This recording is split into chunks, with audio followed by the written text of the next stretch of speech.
What's the most ridiculous thing you believed as a child? U/glittering Fee 5287 responded. Once I was playing with some toys and my mom was talking on the phone to her friend. I guess they were talking about kids growing up and having families someday because my mom puts her hand over the phone and asked me if I wanted kids someday and if I wanted boys or girls. I gave it some thought and said that I wanted one boy and one girl.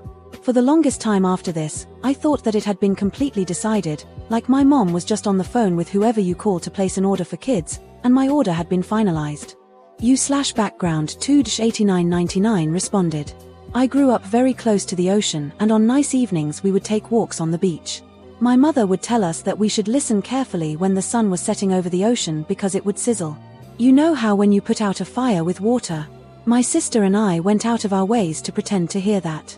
U/Camila_applepie22 responded. When I was a kid, my mom explained to me that we all had belly buttons because that's how our moms fed us before we were born.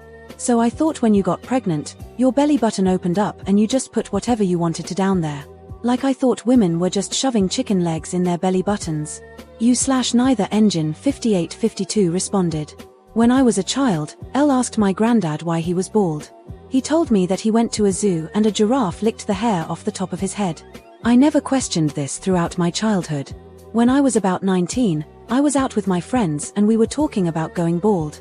I said my granddad went bald because a giraffe licked his hair off and instantly realized how ridiculous it was once I said it out loud. U/Moonlight Jasmine responded. Used to think that if you stepped on a crack, it would literally break your mom's back like, I was convinced my mom had a crack meter or something. I remember avoiding cracks in the sidewalk like my life depended on it. Looking back, it's hilarious to think I had this mental image of a crack detecting superpower. It's funny how kids can take the most random things so seriously. U/Kirashi96 responded.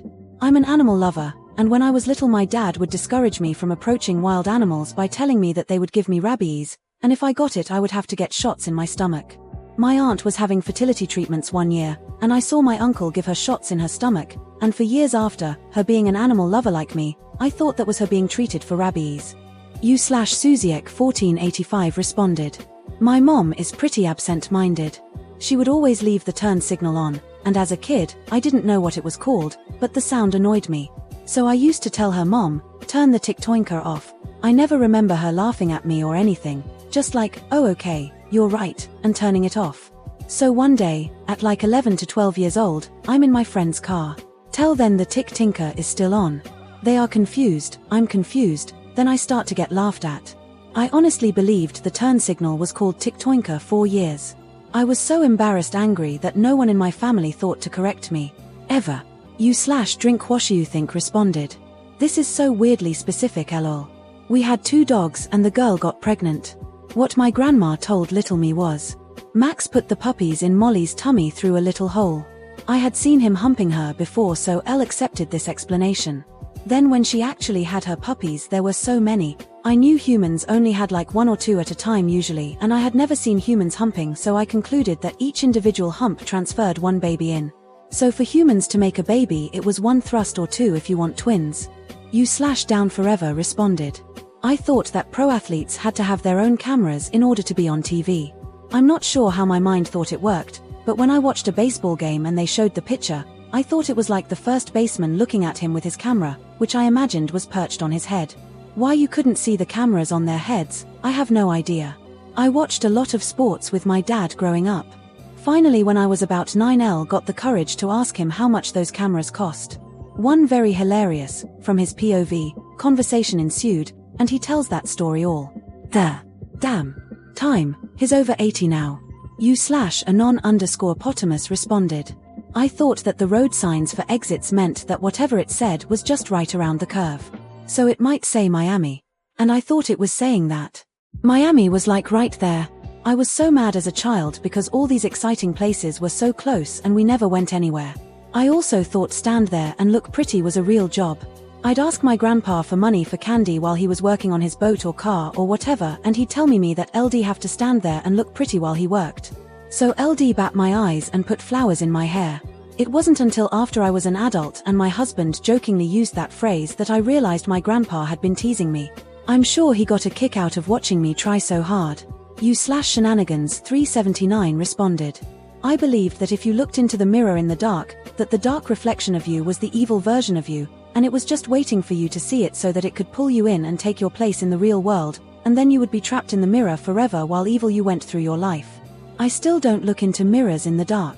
Not me, but I have my 7-year-old convinced that I can feel bad dreams as they grow in her head before she goes to sleep, and so a couple of times a week I pull the dreams out and ask her about whether she wants to keep them or not. If she says no, I throw them away where they dissolve, or if she says yes, I pop them back in her head. It's fun thinking up weird things to pull out or fun things to put back in. U/Curious Advance 9938 responded. My cousin convinced me that Jesus's middle name was Lee. I did not grow up religious and was not taught about religion. I was exposed to it through some friends' youth groups, and my dad would occasionally take me with him to church on his weekends, but overall I do not know the ways of the church.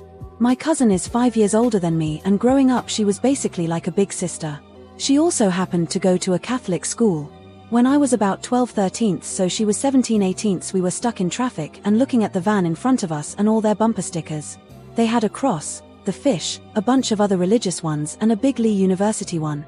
We're talking about it and she just casually is like, "Why you know Lee University, because that's Jesus's middle name." I honestly didn't even think to question it and was just like, yep, makes sense, Jesus Lee Christ. Again, not religious, had no frame of reference, and this was the early 2000s before you could just Google it on your phone. Growing up I would hear my grandma say, "Jesus Jenny," when something went awry, no clue where that saying came from or what it meant, so Elle started saying Jesus Lee, figuring that made more sense as it was his middle name after all, like when your parents add in your middle name for emphasis.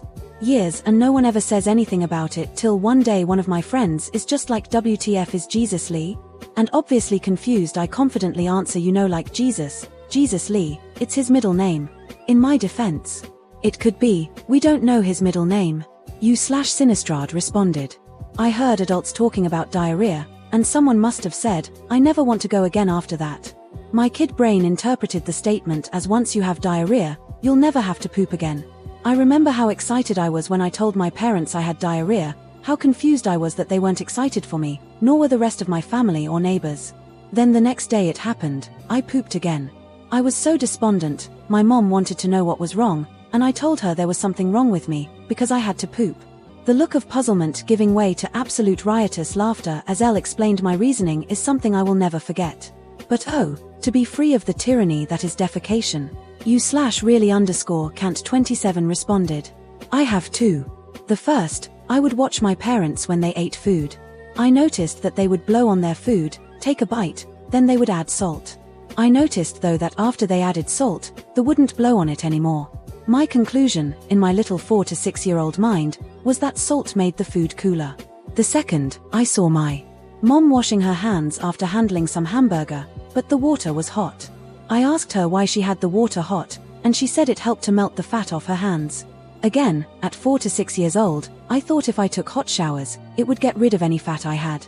This was before I knew about growth spurts, and how kids sometimes gain a little weight before shooting up like string bean, as my mom would say.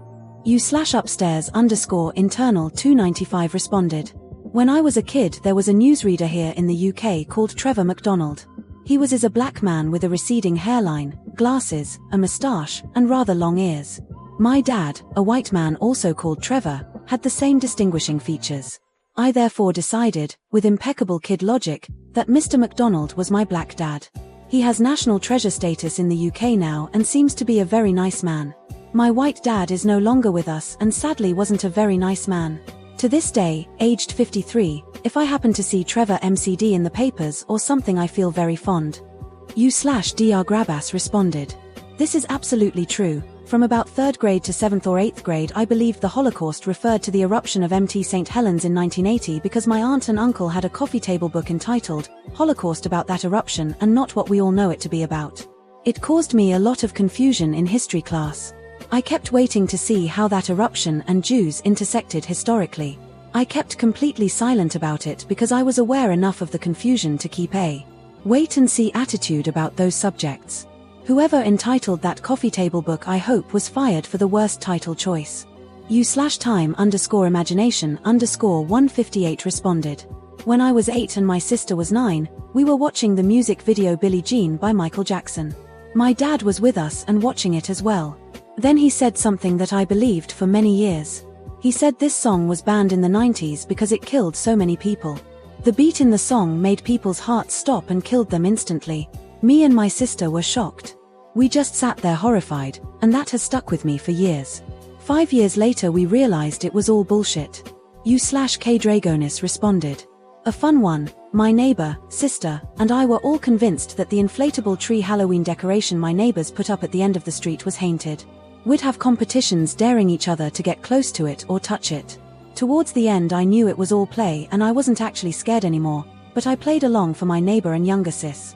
Less fun one. That if you walked through any security detector and it beeped, or if you were caught on a surveillance camera doing anything bad, stealing, smuggling, picking my nose, antagonizing my sis, having a meltdown, etc., that police officers with guns drawn would jump out, take away and ransack, go through all of my possessions, pull me away from my mom, handcuff me, and take me and my mom to jail, and they'd yell at me, threaten to shoot me, giving me no chance to speak, using my words against me, etc. The odd thing, especially at that time in my life, is that I was largely unaware of police brutality. The experiences I had with police were a canine officer neighbor who liked to yell and stop around a lot, the officers that show off their police cars and emergency vehicles at city functions, and the ones strutting around my school and giving safety lectures at assemblies. I have since had personal bad encounters with police and follow the news, so I am still extremely nervous around officers, and any metal detector or security scan usually causes a panic attack. What sucks is my motorized wheelchair will set off every metal detector ever, and the noises will draw lots of attention. U/Emma Rich Allen 1976 responded. Based on watching Trumpton, I wanted to be a fireman when I grew up. Well, they never did attend any actual fires, and did that concert, same tune every time, at the end of each episode. From more or less the same series, I also wanted to work in a biscuit factory based on watching Chigley. Also, up to being about 18, I still thought wrestling was real. What convinced me it was all staged was watching the 1994 Survivor Series. Randy Savage got bitten by a king cobra and lived to tell the tale. It was obvious the snake had been defanged. And finally, my late nan used to tell me that the pigeons on Fargate and the moor were like the ravens in the Tower of London. If they ever totally flew away, all the shops would fall down. Thank you for watching. If you like this video, you might enjoy the rest of my content. Check it out.